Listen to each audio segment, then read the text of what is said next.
வணக்கம் நண்பர்களே, welcome to MMT பிடி ரியல் எஸ்டேட் சென்னை. நம்ம பார்க்க வந்துருக்க ப்ராப்பர்ட்டி பார்த்திங்க அப்படின்னா நியூ பெருங்களத்தூர் மூப்பனார் ஸ்ட்ரீட்டில் பார்த்திங்கன்னா நமக்கு ஒரு வீடு வந்து சேல்ஸ் வந்துருக்குதுங்க.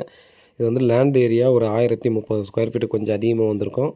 அதே போல் பில்டிங் வந்து பார்த்திங்கன்னா நமக்கு ஒரு 1000 ஸ்கொயர் ஃபீட்டு கிட்ட பில்டப் பண்ணியிருக்காங்க. கிரவுண்ட் ஃப்ளோரில் ஒரு 900 ஸ்கொயர் ஃபீட் 2 பிஹெச்க்கும், ஃபஸ்ட் ஃப்ளோரில் ஒரு சிங்கிள் பெட்ரூம் அட்டாச் பாத்ரூமோட பார்த்திங்கன்னா ஒரு ப்ராப்பர்ட்டி கொடுத்துருக்காங்க. இது வந்து மொத்தமாக பார்த்திங்க அப்படின்னா 2 பிஹெச்கே வீடு, ஒரு 17 years old house, car parking இருக்காது, பைக் பார்க்கிங் மட்டும்தான். ஸோ ரேட்டு அவங்க சொல்கிறது ஓனர் வந்து பார்த்தோன்னா ஃபைனலாக கேட்குறது 65 லட்சம் ஃபைனல் ரேட்டாக கொடுங்க அப்படின்ற மாதிரி வந்து கேட்டிருக்காங்க. ஃபுல்லாக ரெசிடென்ஷியல் ஏரியா, ரயில்வே ஸ்டேஷன்லேருந்து பார்த்திங்க அப்படின்னா ஜஸ்ட்டு வாக்கபிள் டிஸ்டன்ஸ் தான் வரும். 1 கிலோமீட்டர்லேருந்து மேக்ஸிமம் ஒரு 1.25 கிலோமீட்டர், அதுக்கு மேலே வராது. நல்ல லொக்கேஷன், நல்லா பார்த்தீங்கன்னா டெவலப்டான ஏரியா, ஒர்த்தான ரேட்டு. ஸோ எப்படி ஒர்த்தான ரேட்டு அப்படின்ற ஒரு விஷயம் பார்த்திங்க அப்படின்னா நம்ம ஃபுல் வீடியோ பாருங்கள், அதில் உங்களுக்கு சொல்லுவேன். ஸோ வேறு ஏதாவது டீட்டெயில் வேணுன்னா கால் பண்ணுங்கள். நன்றி.